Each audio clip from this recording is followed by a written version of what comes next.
wabarakatuh.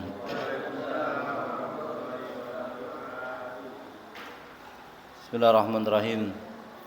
Alhamdulillahi rabbil alamin. Wa bihi nasta'in ala umuri dunya waddin. Salatu wassalamu ala asyrafil anbiya wal mursalin. Sayyidina Muhammad wa ala alihi washabihi ajma'in. Wala haula wala quwwata illa billahil aliyyil azim. Subhanaka la ilma lana illa ma 'allamtana innaka antal alimul hakim. Rabbi shrah li sadri wa yassir li amri wahlul 'uqdatam min lisani yafqahu qawli. Amma ba'd. Yang kami muliakan, yang kami takdimi, yang kami hormati para habaib, para alim ulama, para masyaikh, para tokoh masyarakat dari Perumnas Keraton Harmoni, para dewan struktural dari perumahan mulai dari RW, RT. Kemudian yang kami hormati juga para dewan takmir Masjid Ukhuwah.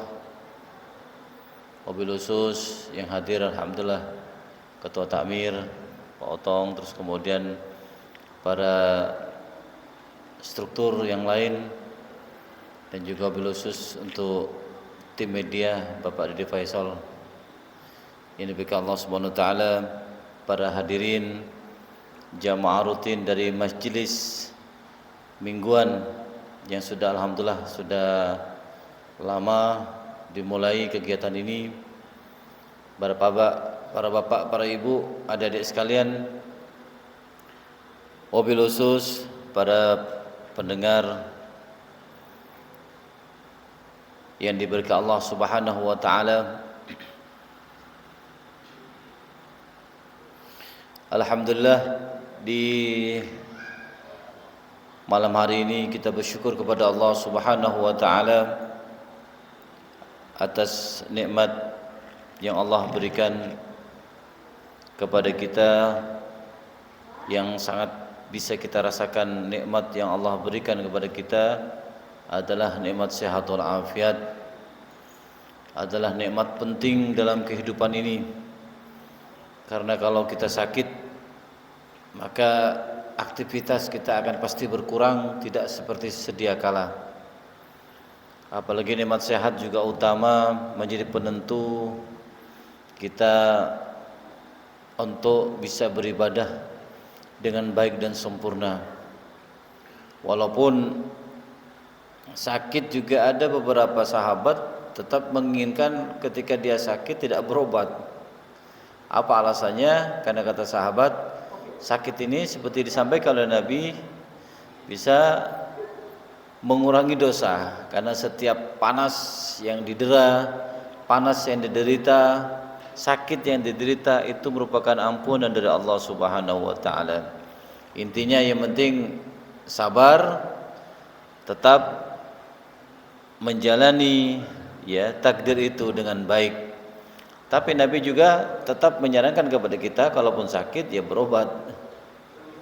Karena Nabi sendiri ketika berobat, seperti yang disampaikan oleh Sayyidatina Aisyah radhiyallahu anha, istri beliau mengatakan bahwa ketika Nabi sakit, maka Nabi akan memanggil dokter spesialis terbaik untuk mengobati beliau.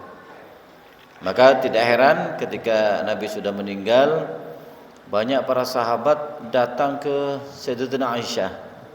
Jadi datang, dia bertanya, wahai istri Nabi, saya ini sakit ini. Apa kata Sayyidatina Aisyah? Coba kamu ngambil ini. Ditunjukkan semua. Ada setelah itu datang lagi dengan penyakit yang lain. Sayyidatina Aisyah mengatakan, coba pakai ini. Semuanya pas. Maka sahabat akhirnya dengan penasaran bertanya, Anda kok paham sekali Indonesia, kayak dokter Anda, katanya. Maka jawaban beliau mengatakan, iya. Kenapa saya tahu? Karena Nabi ketika sakit pasti memanggil dokter dan dokter tuh Pak akan ngasih resep, Pak coba pakai ini, obat ini dan itu alhamdulillah saya ingat katanya. Ya. Baik, yang kedua, salawat dan salam kita haturkan ke hadirat Nabi besar Muhammad sallallahu alaihi wasallam. Nabi kita, ya, Nabi yang kita harapkan syafaatnya, Nabi yang menjadi suri tauladan dalam kehidupan kita, Nabi yang selalu memikirkan kita semua. Bahkan Nabi ketika menjelang meninggal dunia pun selalu mengatakan ummati, ummati, ummati. Jadi beliau ingat bagaimana umat ini dalam menjalani kehidupan itu tidak mudah, sangat berat. Karena di sisi kita manusia bukan hanya manusia saja yang dalam keadaan benda padat seperti kita, tapi ada makhluk-makhluk lain yang dia tidak pernah menerima dan hingga sekarang masih dengki dengan diamanahkannya bumi ini kepada manusia. Ya siapa lagi kalau bukan iblis? Karena iblis senantiasa setiap saatnya menggoda, menjerumuskan. Bukan hanya di perang Badar. Kalau perang Badar mungkin sudah saya sampaikan sebelumnya, iblis itu dia menjelma manusia beserta tentaranya, ya, beserta serdadu dari kalangan setan. Kemudian dia menjelma manusia dan ikut berperang dalam perang Badar. Sudah masuk, maju, terdepan, sehingga orang kafir pun di belakang juga semangat karena di depan banyak orang yang sudah maju. Tapi ketika sudah tahu bahwa iblis sudah ikut berperang dalam pihak orang kafir, maka Allah Subhanahu wa taala menurunkan malaikat. Oh, banyak sekali, banyak. Ketika tahu malaikat diturunkan oleh Allah, iblis beserta serdadunya kabur dia. Hanya ketika kabur ditanya oleh pasukan kafir, "Lu mau kemana?" katanya. Karena kelihatan, kenapa kok kelihatan? Karena menjelma manusia. Kalau wujud aslinya nggak bakal kelihatan, karena beda alam. Maka ketika lari, maka iblis mengatakan, "Aku melihat apa yang tidak kamu lihat." Oke. Terus kemudian sama dalam perang Uhud pun dalam sebuah hadis juga sahabat diadu oleh iblis. Jadi iblis menjelma manusia ketika berada di Uhud, maka kemudian iblis mengatakan, "Awas di belakang," menoleh mereka semua di belakang. Ternyata yang di belakang maju adalah pasukan muslim, hanya mereka bertabrakan begini. Banyak sama dengan peristiwa ketika Nabi Zakaria juga dibunuh, ketika Nabi Zakaria dikejar oleh orang kafir, kemudian sembunyi. Ketika sembunyi, subhanallah, Allah kasih mukjizat, jadi pohon itu berbelah seperti ini. Nabi Zakaria masuk dan tertutup kembali, sehingga orang yang mengejar itu tidak melihat kemana Zakaria kok bisa menghilang, tidak tahunya masuk. Tapi apa yang terjadi? Karena memang dengan kedengkiannya, dengan rasa inginnya, ya apa manusia ini binasa semua, habis. Maka kemudian iblis menjelma manusia mengatakan, "Saya lihat Yahya masuk di dalam pohon." Kata orang, "Masa? Coba aja gergaji." Betul digergaji, setelah dibelah, kemudian Nabi Zakaria pun tubuhnya juga terbelah dalam keadaan syahid, meninggal dunia. Ya seperti itu dalam kehidupan kita. Maka kehidupan kita pasti, ya, jadi ada pikiran buruk, suudon, ingin berbuat hal yang dilarang oleh Allah, itu semuanya adalah bisikan-bisikan yang tidak perlu kita iyakan, ya tidak perlu kita turuti, karena itu pasti ketika perbuatan perintah itu adalah buruk, maka pasti adalah perbuatan itu adalah bisikan dari setan, tidak ikut, ya. Karena kita pasti setiap hari, setiap saat seperti itu. Bahkan dalam keterangan Nabi Nuh pun, ketika Nabi Nuh dalam berjalan, ya, sudah mau berlayar perahunya yang cuma diisi oleh 80 orang, maka iblis ternyata masuk menyusup. Ada yang mengatakan menyusup ke sapi, ada yang mengatakan menyusup ke ular. Karena Nuh mengatakan tidak boleh masuk, karena yang boleh berada dalam perahu saya ini adalah hanya orang yang beriman. Kalau tidak beriman tidak boleh. Tapi ternyata iblis dengan segala cara tetap masuk. Ya, apa yang 80 orang di di kapal itu semuanya sesat. Jadi tetap diikuti oleh iblis. Maka ketika masuk, kata Nabi Nuh, "Jangan. Enggak boleh," katanya. Apa kata iblis? "Loh, bukan saya yang masuk. Saya kan ularnya yang masuk." Ada yang mengatakan itu. Hanya karena tetap dilarang oleh Nuh, Nabi Nuh, kemudian iblis, "Begini aja Nabi Nuh, tolong izinkan saya ikut perahu ini. Nanti saya kasih, ini cerita Gus Baha pernah cerita ini dalam videonya kalau nggak salah ya. Maka kata Nabi Nuh, begini aja kata iblis, pokoknya kalau kamu mengizinkan aku masuk ke dalam kapal ini, saya kasih kamu 5 rahasia. Kalau 5 rahasia ini dilakukan oleh manusia, maka habis binasalah manusia. Dan 5 ini adalah merupakan senjata pamungkas. Siapa yang melakukan ini maka pasti manusianya akan celaka dan binasa dia. Tapi kata iblis, saya tidak mau kasih 5, saya kasih kamu 3 saja ya, yang 2 saya simpen. Apa kata Nabi Nuh? Kok disimpan? Kenapa nggak disampaikan semua? Nggak, ini yang 2 ini bahaya, ini tidak boleh tahu ini. Karena kalau sampai tahu kata iblis, nanti manusia tahu senjata rahasia saya, dia akan bisa tidak melakukan 2 hal ini. Padahal saya berusaha untuk manusia melakukan 2 hal ini.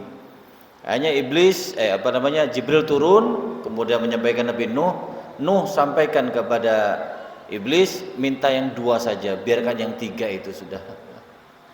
Dia hanya katanya iblis pun bisa dibodohin juga katanya. Jadi kata Nabi Nuh, ndak wis gini aja dah, saya minta yang 2 saja, sampaikan. Yang 3 saya nggak perlu. Kan lebih banyak 3 daripada 2 katanya. Jadi saya ngambil yang sedikit saja. Hanya kata iblis, ya sudahlah kalau begitu saya sampaikan 2, dan ini adalah hal yang membinasakan. Siapapun yang melakukan ini maka pasti manusia itu akan celaka dan binasa. Maka yang pertama kata iblis itu adalah jangan sombong. Maka jangan sombong, karena ketika merasa dirinya paling baik daripada makhluk lain di muka bumi ini, maka ingat akibatnya akan fatal. Siapa contohnya? Saya, kata iblis. Saya ini apa yang kurang? Ibadah sudah puluhan ribu tahun ya, sejak iblis diciptakan oleh Allah. Iblis ini sudah sujud, bahkan tidak ada satu tapak bumi yang kita pijak, yang di bumi ini itu pasti pernah ditempati sujud oleh iblis.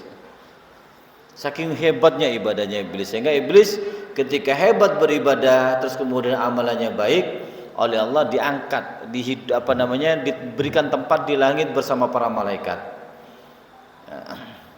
Terus kemudian hebat karena udah fasilitas yang bagus di langit, tidak taunya karena satu, kata iblis, saya sombong. Kenapa sombongnya? Karena ketika Allah memerintahkan aku untuk bersujud kepada Adam, aku tidak mau. Kenapa? Karena aku lebih baik daripada Adam, dari bapakmu katanya. Karena aku mengatakan, ya Allah, kenapa aku harus sujud kepada Adam? Adam kan dari tanah, saya dari api. Lebih bagus saya kan gitu. Padahal yang dimaksud adalah ikuti perintahnya, jangan tawar. Ketika Allah sudah memerintahkan sesuatu kepada kita, maka ikuti saja sudah, jangan banyak nanya. Karena kesombongan iblis merasa lebih baik daripada Adam, maka kemudian iblis menjadi terlaknat dan diusir oleh Allah dan celaka sampai pada hari kiamat ya, dikutuk terus. Makanya tidak heran kalau kita setiap saat ketika kita beribadah, mau sholat pun begitu, maka mengatakan a'udzubillahi minasyaitonirrajim, aku berlindung ya Allah dari godaan setan yang terkutuk. Iya, kenapa? Karena kita pasti ini setiap saat, setiap waktu, setiap detik ya ada bersama kita dan akan membisiki, jangan ke masjid, jangan ikut majelis, ngapain kan? Pasti itu ada muncul itu. Di rumah lebih banyak pekerjaan, selesaikan ini itu dan sebagainya. Oke, yang kedua kata iblis adalah jangan tamak, jangan rakus. Apa maksudnya? Ketika manusia itu sudah tamak, manusia itu sudah mulai rakus, maka dia juga akan binasa. Siapa contohnya? Ya bapakmu, kata iblis. Adam itu ketika berada di surga, apa yang kurang? Fasilitas apa yang tidak diberikan oleh Allah kepada Nabi Adam dan Siti Hawa? Ya tapi karena ada sifat keinginannya untuk lebih dapat nikmat dari Allah, maka ketika Allah sudah memerintahkan untuk tidak mendekat kepada pohon khuldi, tapi oleh iblis dibisiki, dia diiming-imingi. Kenapa Allah melarang? Karena kalau kamu makan pohon ini, kamu akan panjang umur dan kamu akan kekal abadi di surga. Di surga sudah enak. Kalau kamu sudah turun dari surga misal, habis kamu nanti, kata iblis. Kalau kamu misalkan meninggal udah tidak bisa menikmati nikmat surga ini. Maka karena keinginan yang lebih dari Nabi Adam, maka Nabi Adam pun terberdaya oleh ajakan Hawa, kemudian ia makan buah khuldi, kemudian ya itulah. Kemudian Nabi Adam Siti Hawa terusir dari surga. Ya walaupun tetap kita tidak boleh suudon ya, karena mungkin itu sudah ketentuan Allah agar Nabi Adam nanti turun ke muka bumi ini, dan kemudian bumi ini bisa ditempati atau tetap bisa dijadikan sebagai kehidupan bagi Adam dan keturunannya. Ya seandainya di surga terus siapa yang menempati bumi? Ya, semuanya pasti ada hikmah di balik itu. Nah, tapi Nabi Adam tetap penyelesaiannya ya, penyesalan namanya, rasa takut kepada Allah. Tetap Nabi Adam luar biasa nangis, terus kemudian taubat, dan kemudian Nabi Adam juga terus memuji kepada Allah Subhanahu wa taala, menganggap sudah melakukan kesalahan yang sangat fatal. Maka tidak heran ketika hari kiamat pun katanya Nabi Adam ketika didatangi oleh manusia untuk sampaikan kepada Allah, ya Adam, saya ini segera diberikan keputusan, saya kan anak cucumu, kami adalah keturunanmu, kata manusia di alam mahsyar. Sampaikan kepada Allah, saya ini mau diapain, biar segera divonis, biar kami ini tidak terlantung-lantung kehidupan saya begini, biar divonis sudah, yang neraka, surga. Tapi ketika Nabi Adam diminta seperti itu, maka Nabi Adam mengatakan, minta maaf, saya tidak bisa bantu. Karena apa? Apalagi engkau, saya aja masih takut. Diampuni enggak saya punya dosa ini karena melanggar perintah Allah dulu. Hanya begitulah, hanya keliling pindah ke nabi yang lain sampai kepada Nabi Muhammad SAW. Itu ceritanya panjang. Oke, para hadirin yang baik Allah Subhanahu wa taala, tidak terasa juga kita pada malam hari ini berada di bulan Sya'ban ya, bulan yang agung, bulan yang mulia, bulan yang juga dinamakan sebagai bulan baginda Nabi besar Muhammad sallallahu alaihi wasallam. Kenapa? Karena Nabi sendiri sudah mengatakan bahwa Rajab adalah syahrullah, kemudian Sya'ban itu adalah syahri, dan Ramadan itu adalah syahru ummati. Jadi Rajab yang sudah kita lewati kemarin itu merupakan bulan Allah Subhanahu wa taala, karena kita diminta untuk istighfar, memperbanyak minta ampunan kepada Allah Subhanahu wa taala. Terus kemudian juga untuk yang bulan Sya'ban adalah bulanku, kata Nabi Muhammad, karena perintah keinginan Nabi Muhammad yang terbesar dalam hidupnya seperti peralihan kiblat yang asalnya berkiblat ke Baitul Maqdis, kemudian Allah diperintahkan untuk berbalik arah, pindah kepada kiblat ke Baitullah.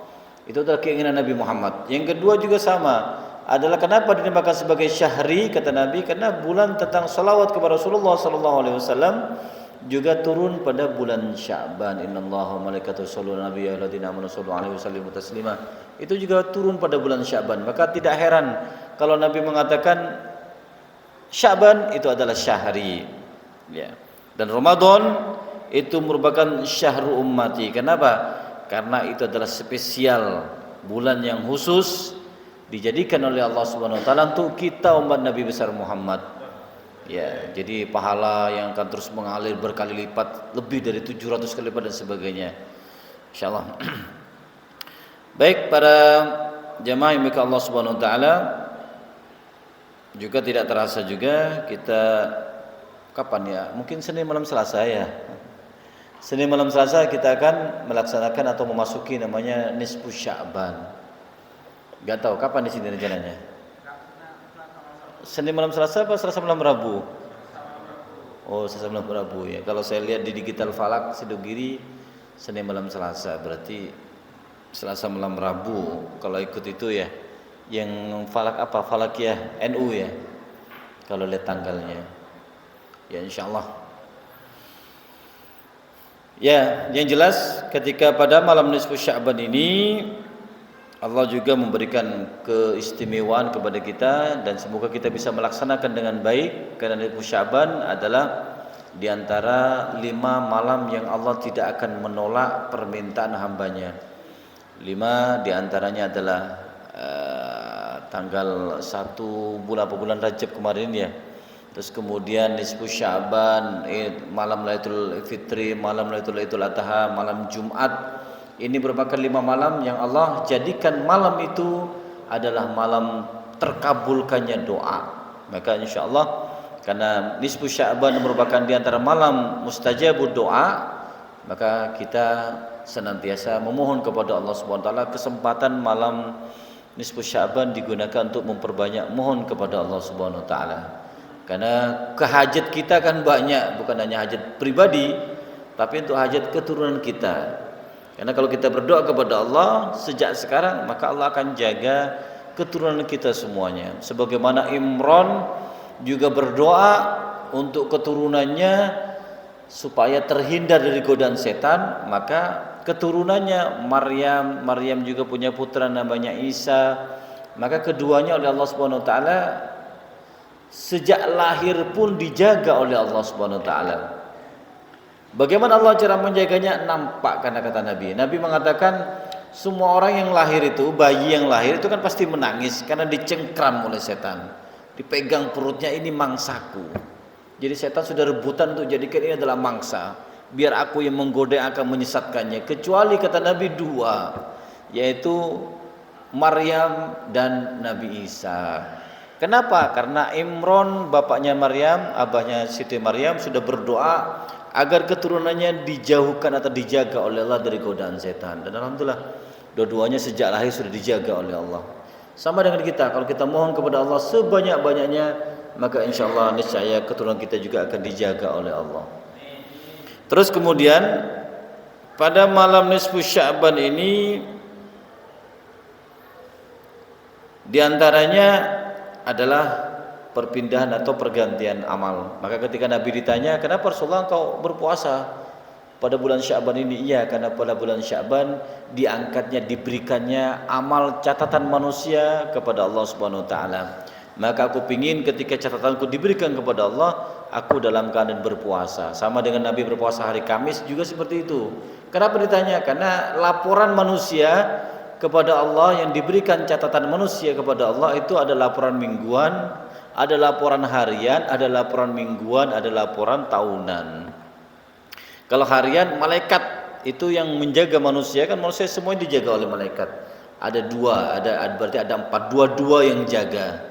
2 menjaga kita manusia mulai dari pagi sampai sore. Shift pertama, shift kedua setelah yang pagi sampai sore, maka yang jaga pagi tadi naik, maka turun yang menjaga dari sore sampai pagi lagi. Di manusia semuanya 24 jam dijaga oleh Allah melalui malaikatnya. Dan ketika malaikat selesai menjaga, maka ditanya oleh Allah, ya apa keadaan hambaku ketika engkau tadi selesai menjaga hambaku? Apa kata Allah, kata malaikat, ya Allah, alhamdulillah hambamu ketika saya tinggal barusan pindah penjagaan, ternyata hambamu lagi beribadah atau lagi sholat berjamaah. Dengan kebanggaan sampaikan seperti itu. Oke, 1. Yang kedua, laporan mingguan, yaitu setiap hari Kamis. Makanya Nabi berpuasa hari Kamis. Kalau puasa Senin, Nabi adalah memuliakan, menghormati kelahirannya. Dan Nabi juga mengatakan hari Senin aku diutus oleh Allah Subhanahu wa taala, diangkat menjadi nabi pada hari Senin. Maka untuk Kamis Nabi mengatakan karena setiap hari Kamis amal manusia disampaikan kepada Allah. Walaupun sebenarnya tanpa malaikat pun menyampaikan kepada Allah, ya Allah lebih tahu, paham sebenarnya. Sama dengan ada beberapa riwayat yang mengatakan malaikat dengan bangganya membawa amal manusia diberikan kepada Allah, dengan bangganya mengatakan, ya Allah hambamu hebat. Kenapa kok hebat, kata Allah? Ya karena dia beribadah, ahli ibadah, ahli puasa, ahli zakat. Tapi Allah mengatakan kembalikan. Malaikat kaget, loh bisa kembalikan? Ya Allah, kan saya lihat sendiri, saya saksikan sendiri, kata malaikat, ini amal perbuatannya sudah hebat. Tapi Allah mengatakan kembalikan. Jadi kita dikembalikan, ditanya malaikat kenapa? Karena ketika dia beribadah ternyata ibadahnya bukan untuk aku. Berarti dia beribadah ada di dalam hatinya riya, ingin dipuji oleh orang lain. Berarti ibadahnya bukan karena Allah tapi karena ingin dipuji. Bayangkan, malaikat tidak mampu menembus melihat hati manusia. Jadi dengan bangganya mengatakan membawa amal ibadah yang padahal secara jelas ada sinar situ. Jadi manusia ketika hebat ibadahnya, maka ketika dibawa oleh malaikat diserahkan kepada Allah, itu ada cahaya-cahaya. Tapi Allah mengatakan kembalikan. Ya gitulah. Berarti seandainya Allah pun tidak diberikan laporan oleh malaikat, Allah tahu, tapi demi keagungan dan kebesaran Allah Subhanahu wa taala, maka malaikat yang turut serta menyampaikan laporannya kepada Allah Subhanahu wa taala. Terus kemudian yang catatan tahunan yaitu pada malam nisfu Sya'ban. Nisfu Sya'ban adalah pergantian amal. Jadi semua catatan manusia 1 tahun penuh tutup, kemudian disegel baru diberikan kepada Allah. Makanya tidak heran kalau kita nanti pada nisfu Sya'ban membaca Yasin 3 kali, tujuannya dengan harapan kita mohon kepada Allah supaya buku itu sebelum diserahkan kepada Allah malaikat sudah bisa menghapusnya. Kenapa? Karena kalau kita banyak istighfar, mohon ampun kepada Allah, ketika Allah mengatakan iya saya ampuni, maka malaikat akan menghapus catatan buruk kita. Maka tidak heran kalau hari kiamat ketika salah satu hamba membuka buku catatannya selama hidupnya sejak balik dibuka, heran dia, bersih dia, kok nggak ada dosanya, padahal dia merasa berbuat dosa sebelumnya. Tapi itulah anugerah Allah, karena Allah mengampuni sebab taubatnya, maka dalam bukunya pun tidak tertulis amal buruknya. Ya walaupun ada juga yang mengatakan tetap tercatat amal buruknya, tapi oleh Allah ketika dia suruh baca bukunya di hadapan manusia secara umum, karena kita nanti kan dipanggil satu-satu, ayo baca apa yang kamu lakukan dunia, baca sekeras-kerasnya agar manusia semuanya tahu bagaimana perbuatanmu dulu ketika di dunia. Tapi ada satu orang ketika dia membaca pelan suaranya, kamu baca dengan pelan, maka malaikat protes sebelahnya itu, ya Allah kok bisa baca pelan, dari tadi engkau perintahkan orang untuk membaca dengan suara yang lantang agar didengar oleh seluruh manusia, tapi kok untuk ini hebat, kenapa kok anda suruh baca pelan-pelan sehingga manusia pun tidak mendengar, padahal dalam buku catat itu ada juga amal buruknya. Apa kata Allah? Iya, aku sudah bakar kesalahannya, aku sudah bakar dosanya, yaitu ketika dia berada di dunia, karena dia sudah membakarnya dengan berpuasa untukku, berpuasa untuk Allah Subhanahu wa taala. Maka kalau Ramadan kita puasa niat lillahi taala, maka insyaallah amal perbuatan buruk kita ketika dibaca di hadapan manusia, manusia pun tidak akan mendengar aib-aib kita. Itulah hebatnya Allah, bagaimana menutup aib-aib kita semua. Ya, kecuali kata Nabi Muhammad SAW, ya,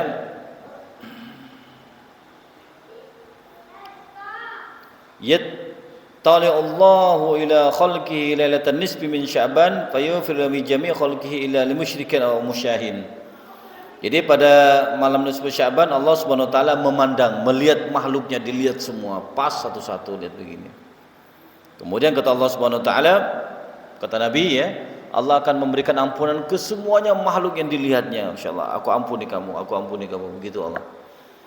Aku bersihkan kesalahanmu semua. Dan satu-satu, kecuali kata Allah Subhanahu wa taala, yang disampaikan oleh Nabi dalam hadisnya, kecuali kata Nabi, yaitu bagi orang yang syirik, ketika dia sudah menyekutukan Allah Subhanahu wa taala, menganggap ada Tuhan selain Allah, atau menyembah sesuatu yang selain Allah, atau menganggap sesuatu ada mempunyai kekuatan selain kekuatan dari Allah Subhanahu wa taala, maka dia dianggap sebagai syirik, dan itu yang tidak akan mendapatkan ampunan dari Allah Subhanahu wa taala. Jadi walaupun istighfar, ya Allah ampuni, tidak akan diampuni. Kenapa? Karena dia syirik kepada Allah. Makanya kalau sudah mendekat bulan Sya'ban ini, perdana nisfu Sya'ban, kita membaca istighfar kepada Allah, kemudian tinggalkan kemusyrikan, itu satu. Terus kemudian yang kedua, musyahin. Musyahin itu adalah dia mempunyai saling bermusuhan satu sama lain. Punya benci tetangga, benci sama saudara, benci sama teman, benci sama rekan kerja, sehingga dua-duanya saling membenci. Ini yang tidak akan mendapatkan ampunan dari Allah Subhanahu wa taala. Maka iman, jadi kita punya nilai ibadah, kita punya nilai taubat, tapi ketika kita masih ada permusuhan satu sama lain, itu yang tidak akan mendapatkan ampunan dari Allah ketika pada malam nisfu Sya'ban. Makanya yang punya kesalahan, yang punya dosa, atau yang punya bermusuhan sama orang lain, maka mintalah ampun, mintalah maaf kepada satu sama lain. Maafkan saya ya. Sudah tutup buku, jangan dilihat yang masa lalu, selesai sudah. Kita lihat yang masa depan. Karena ketika masih saling bermusuhan satu sama lain, saling benci satu sama lain, ini yang tidak akan mendapatkan keutamaan pada malam nisfu Sya'ban. Karena Allah Subhanahu wa taala juga mengampuni sebanyak bulu kambing ya. Banyak. Jadi ampun Allah banyak diberikan dan ditebar oleh Allah pada malam nisfu Sya'ban. Kesempatan bagi kita untuk memohon ampunan kepada Allah. Asal dua tadi jangan dilakukan, syirik dan sikap saling membenci atau saling bermusuhan satu sama lain. Baik, pada jamaah yang bagi Allah Subhanahu wa taala, kita lanjut pada kajian fikih. Kurang menit ini. Hampir Isya ya. Ya, terakhir sampai mana kemarin? 3.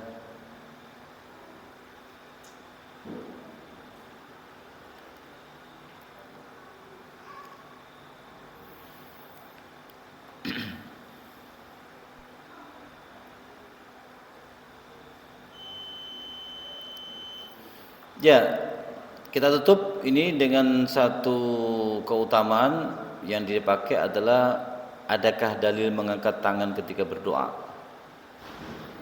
Ya, jadi sholat kemarin sudah selesai, permasalahan sholat, kemudian ketika berdoa, apakah ada dalilnya ketika berdoa kita mengangkat tangan? Karena ada sebagian tidak memperbolehkan angkat tangan.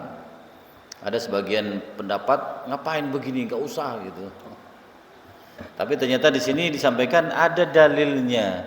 Malah kalau kita berdoa diminta untuk mengangkat tangan kita. Dari mana dalilnya? Yaitu disampaikan di sini oleh Imam Nawawi, ya. Qad sabata raf'i yadayhi sallallahu alaihi wasallam fi du'a fi mawatin ghairi istisqa, dan sebagai panjang ya keterangannya.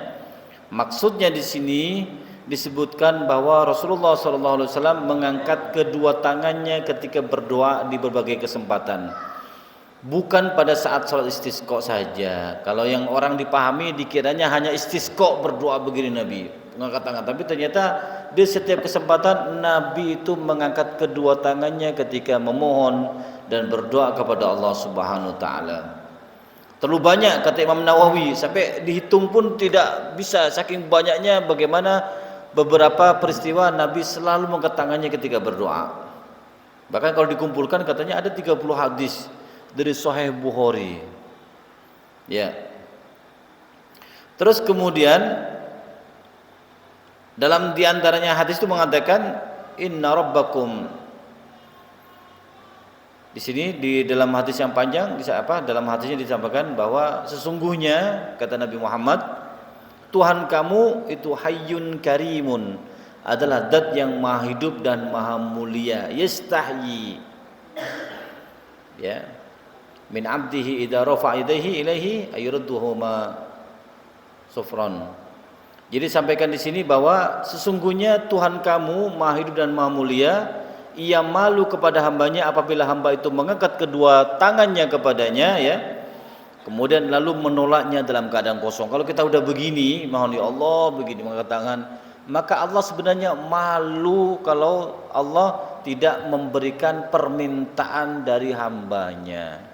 Apa maksudnya? Lebih banyak, lebih condong permintaan kita akan lebih banyak dikabulkan oleh Allah, karena Allah akan melihatnya kasihan kita udah berdiri, ya Allah udah capek-capek begini, maka Allah malu kalau doanya tidak ditunaikan. Itu kata hadis Nabi. Terus kemudian lagi disampaikan di sini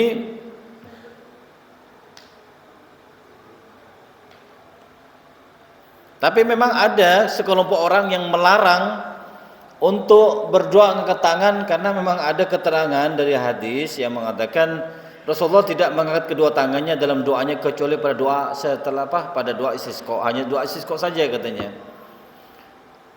Hingga saking tingginya ketika Nabi doa istisqa memohon meminta hujan kepada Allah Subhanahu wa taala, saking tingginya Nabi berdoa begini itu ketiaknya sampai kelihatan. Biasanya kalau doa biasa Nabi mengangkat begini. Tapi ketika istisqa tangannya Nabi tinggi sekali, saking permintaannya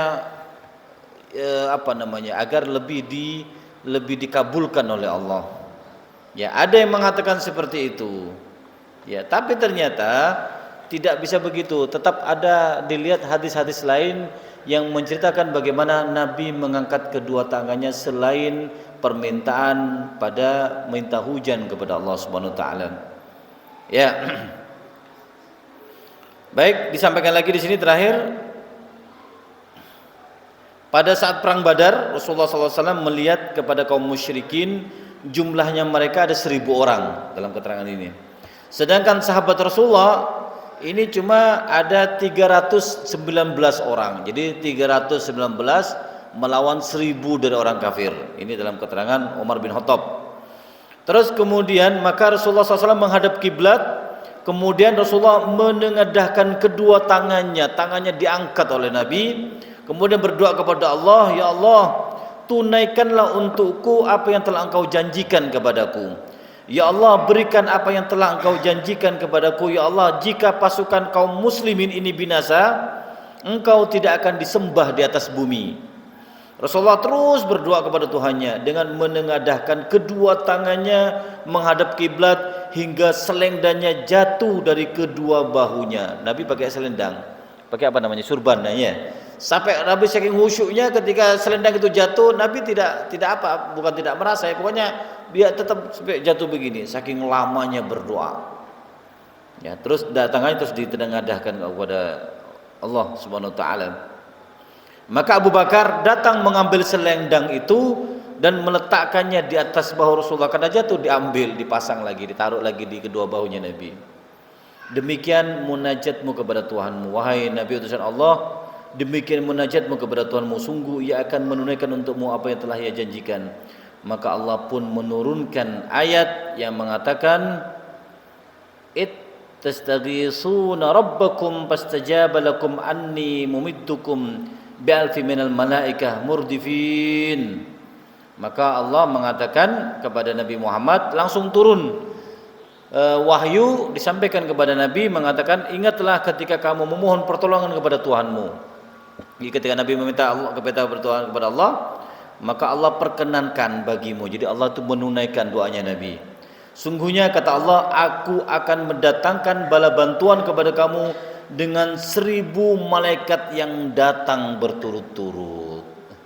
Jadi ketika Nabi berdoa menghadap kiblat dengan tangan yang tinggi, sehingga Nabi ketika berdoa begini selendangnya jatuh, kemudian diambil oleh Sayyidina Abu Bakar dipasangkan lagi, maka itulah Allah mengatakan, aku akan bantu kamu dengan 1.000 malaikat yang diturunkan seperti yang saya ceritakan sebelumnya. Ya, alhamdulillah. Jadi dari hadis ini sudah jelas bahwa kalau kita berdoa memohon kepada Allah, maka angkat kedua tangan kita ini.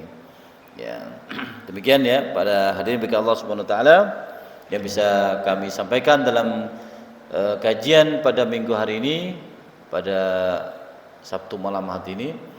Semoga dengan kajian ini kita semakin kuat nilai keimanan kita kepada Allah Subhanahu wa taala, dan semoga apa yang disampaikan menjadi bermanfaat dan kita nantinya betul-betul menjadi penganut, pemeluk agama Islam yang betul-betul kuat iman serta meninggal dalam keadaan husnul khatimah. Amin Allahumma rabbal alamin.